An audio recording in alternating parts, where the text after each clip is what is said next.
What's going on, guys? I'm back with a brand new suggestion box review for you guys. And I just watched a movie called Skinamarink, starring Ross Paul, Jamie Hill, and Dolly Rose Tetreault. Here we go with those difficult names again. I thought I was done. But I'm never done. First of all, you know what I got to do now. You know what time it is, man. I got to give a huge shout out to the one, the only, Cheryl Burton. All right, keep them coming, keep them coming. I know you're going to keep them coming anyways. All right, that's what I like. Thank you.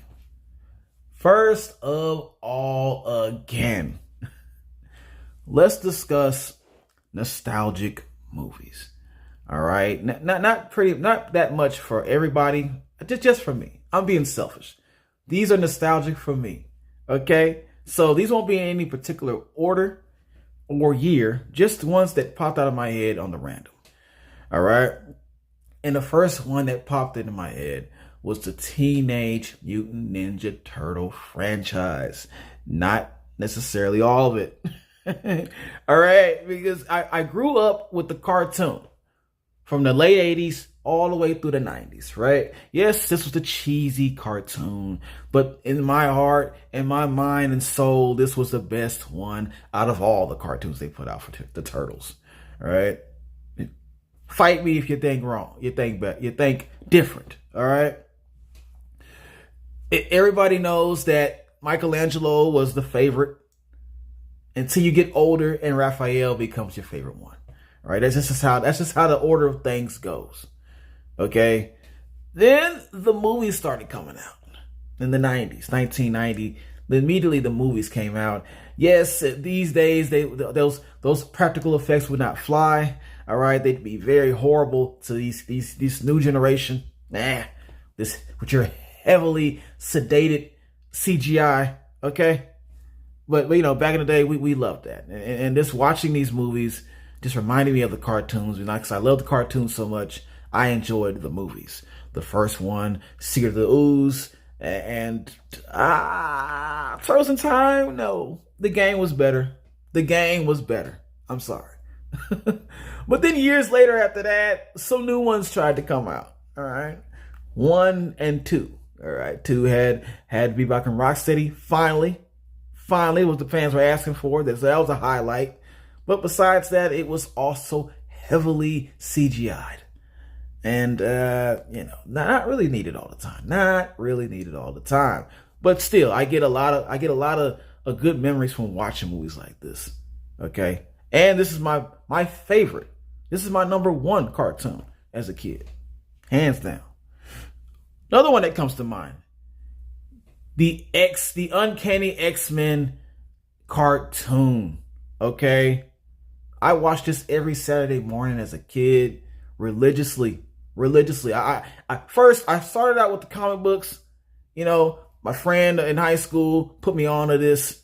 All right, and since I read my first issue, I was hooked. I was invested in this. All right, from that day on, I was like, X-Men are my favorite comic book heroes, and that's a fact. They are my favorite comic book heroes. All right, without them, I would have never even started reading comics. I wouldn't have even been interested in that.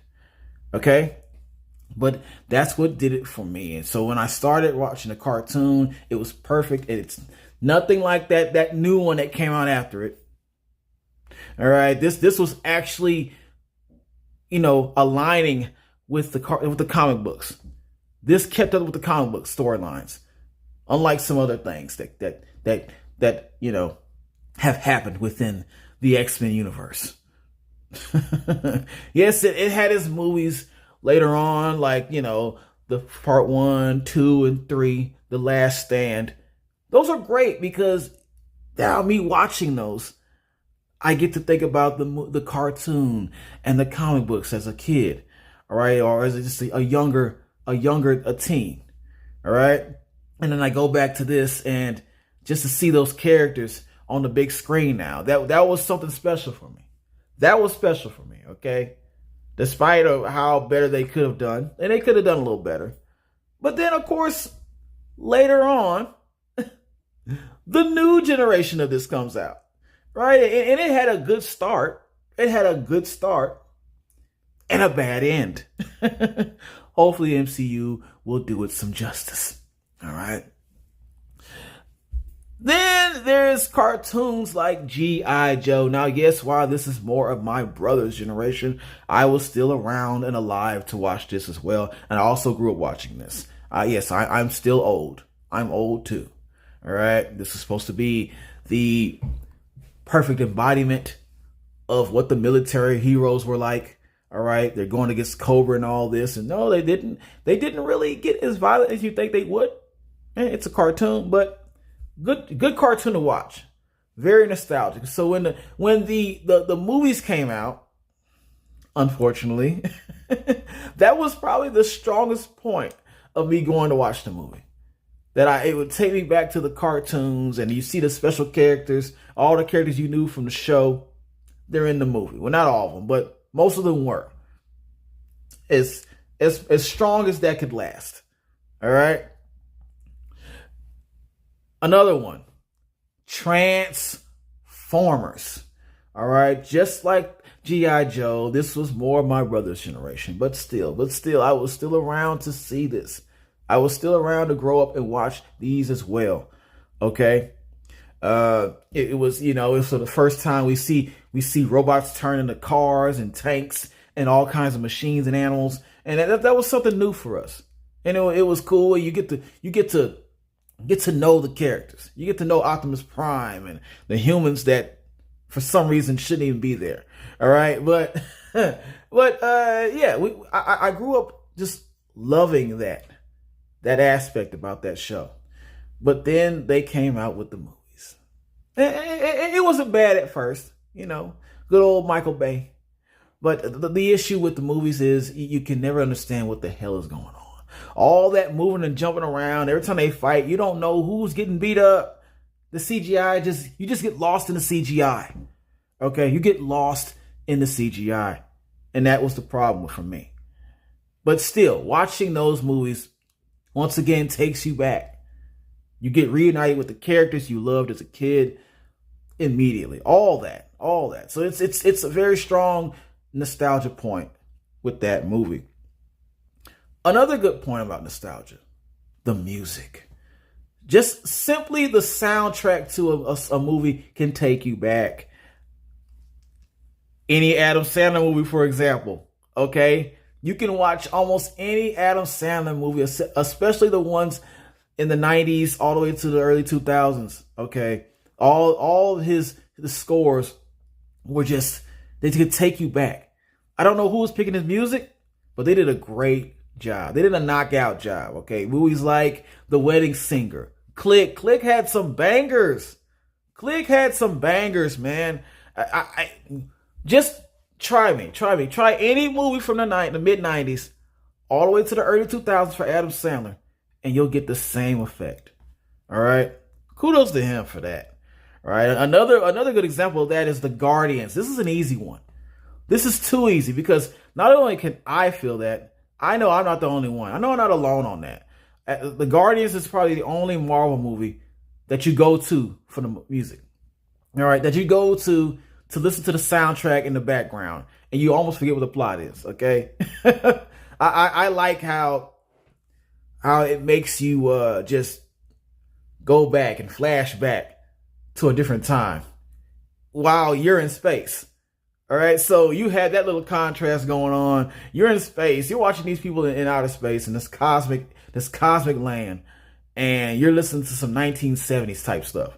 Okay, how amazing is that? All right, it takes you back. It immediately takes you back. That's what you want when it comes to nostalgia.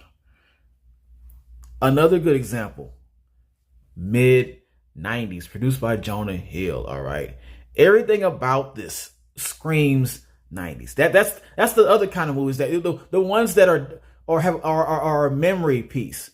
Okay, there's another word for it. It's gonna come down on the screen, but you know what I'm talking about. Okay, this is based in the 90s. It's the 90s music, the clothes, the dress, the way they acted. Okay, the the whole Tony Hawk era, the skateboarding. Everybody was into that. That was fresh. That was fresh. When you watch that, it reminds you of that immediately. All right. So I loved that. I loved that whole scenery with that film. One more example. Negative nostalgia. All right. The perfect example for this, for me personally, there's an episode on a show called Tales from the Dark Side. For you old people who already know what I'm talking about. For you youngsters, look it up. But it's called Monsters in My Room. One of Seth Green's first acting gigs. If you know who Seth Green is, you know who he is. Okay? And he's this kid who sees all these monsters in his room. And at first, they make it look like it's imaginary. But at the end, they turn out to be real. All right? They're very real. All right? And there's a scene in there where he's afraid to go to the bathroom because when he does, bam, there's a witch in there. That part got me. As a kid watching that, I was probably the same age as him, I think, probably. And to watch that, it stuck in my brain real bad. Almost to the point where I was scared to walk down the hallway and go to the bathroom, especially at night when it was dark. I'd always turn that light on before I go. All right? That scared the crap out of me. And it stuck with me. There's a lot of other moments around that time era that really stuck with me too. Yes. Pee-wee's Big Adventure. That scene that got me. And the Twilight Zone scene too. Okay? Both of those scenes just kind of rumbled my head. All right? And now we have Skinamarink. And my question is, will this be as nostalgic as the other movies that I've just mentioned? We're about to find out. Let's go. Skinamarink, for those who don't know, for those who are not aware, I'm on the fence about this one. I'm on the fence because on one notion, it's not at theaters. All right. So a lot of you casual moviegoers, you don't know about it. You don't know about it. I don't expect you to. All right. But you guys that claim you're film fanatics, oh man, you're in deep water. You're in deep crap. Okay. I'm penalizing you. I'm penalizing you. All right. There's no excuses. There's no excuses. Skinamarink for the pretty much about this little kid's little brother, little sister, older sister, little brother. They're both kids though. They're both kids. And they've been left home at night, obviously, in the house with no way of getting out of it. All right. For some reason, some malevolent, what they call a malevolent spirit, has trapped them in this house. And there's no escape. All right. And there's all kinds of mind games being played with these kids throughout the film. And that's pretty much the best way I can describe that. All right. Positives. This movie was sheer creativity. Okay. I've never seen a movie like this ever. All right. There's movies that have tried to come close. Maybe a couple of episodes from VHS, but not like this. Not like this. Okay. This is a potential game changer. If they keep going with this style of movie, this whole not knowing what's going on, playing off of your fear type of thing, they might be on to something. They might be on to a new way of horror. All right. To try to push the jump scares to the back, all that. Get rid of that. The level that Hereditary was on, this is on another level. This is on a brand new level completely. Something that just messes with the mind wholeheartedly. All right. Another positive. The mystery of it all. The way that this movie is filmed. It's designed to make you ask questions. Okay. I think it was designed to the point where you're not going to get the entire thing, which is also something I slightly have a problem with, but we'll get into that a little later on. Right now, I understand on one end that this is what it was made to do. This is what it was built to make you ask questions, okay? To make you wonder, why did this happen? And why is it that, and where was, and what was, and everybody can come up with their own conclusion of why this movie ended up like this, or why, or what happened within this part in this area. I get it. I get that part. But we'll get into some other things a little later on. All right. Another positive for me. There was a good way that it showed fear from the child's point of view. All right. Rarely do you get that kind of view or aspect. It's usually adults going through all this, but from a child's point of view in a horror movie where they don't know what the hell's going on. This could just be a simple fear that a kid's having of being left alone at the house. All right? Because I've had that where it's all dark in the house, parents ain't home, you're so young, you're kind of scared. It's nighttime, it's dark, you don't want to get out your room too much. All right? You don't want to walk around too much, especially your parents ain't home. And so knowing that, and then you add the fact that there really is something they should be scared of. Oh, that changes everything. That changes everything, man. When I was listening to those headphones, which we'll get into later on as well, you can hear the heartbeat of how scared this kid was. Okay, both of those kids. All right, and just it's crazy. It's crazy. You could also understand why they would be so frightened. Looking from those little kids' point of view, they don't know what the hell's going on. All right, and as an adult, this would scare the crap out of some adults. Everything that took place in this house would freak the hell out of some adults, because the adults are more understanding of what's going on. That this is not normal. So, but in a child's point of view, you just imagine. All right. Last positive. The chilling end to it all. Let me put it like this. Throughout the majority of this movie, there's a lot of mind games being played. I'll put it like that. A lot of mind games being played with these kids. All right. Other things are taking place in the background, but for the most part, mind games. And so when it gets to the end, that's when it gets crazy. I don't want to say too much. Who anybody who hasn't seen this, but when it gets to the end, that's when you get your aggression. You get your aggression. All right, I'll say it like that. That's when things happen. brutally happen. All right, and the way they show it, it's just like, oh man, did they really do that? So this is happening. That happened. And it puts this chill down your body, like, no one is spared. No one's spared in the aspect of it's a horror movie. It's a horror movie. I'm just gonna put it like that. It's a horror movie.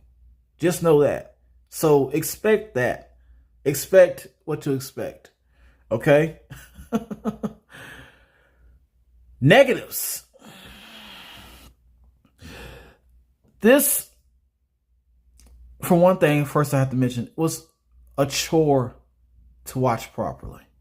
What I mean by that is that to watch this the correct way, you have to have the headphones. You got to turn the lights out.